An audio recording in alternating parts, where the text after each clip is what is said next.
अस्सलाम वालेकुम friends, welcome back to my YouTube channel daily tips with Asma. आज की इस वीडियो में हम आपको बताएंगे अफीफ़ा नाम के बारे में अनोखी और दिलचस्प मालूमात। अफीफ़ा नाम का शुमार लड़कियों के नामों में होता है। अफीफ़ा एक इस्लामी नाम है। अफीफ़ा नाम की इब्तदाई तारीख अरबी ज़ुबान से निकलती है। अफीफ़ा नाम की लड़कियों के लिए खुशकिस्मत नंबर 2 माना जाता है। माहिरीन के मुताबिक अफीफ़ा नाम की लड़कियां बहुत कम बोलने वाली होती हैं। अफीफ़ा नाम का मतलब है नेक औरत, पारसा। अफीफ़ा नाम की लड़कियों के लिए खुशकिस्मत दिनों में एतवार और मंगल का दिन शामिल है।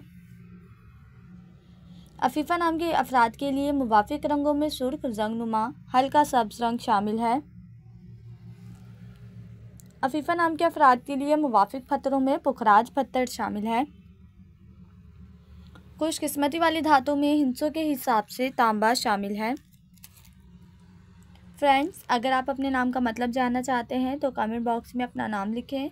इंशाअल्लाह हम आपके नाम की वीडियो ज़रूर बनाएंगे। Thanks for watching. अल्लाह हाफिज़।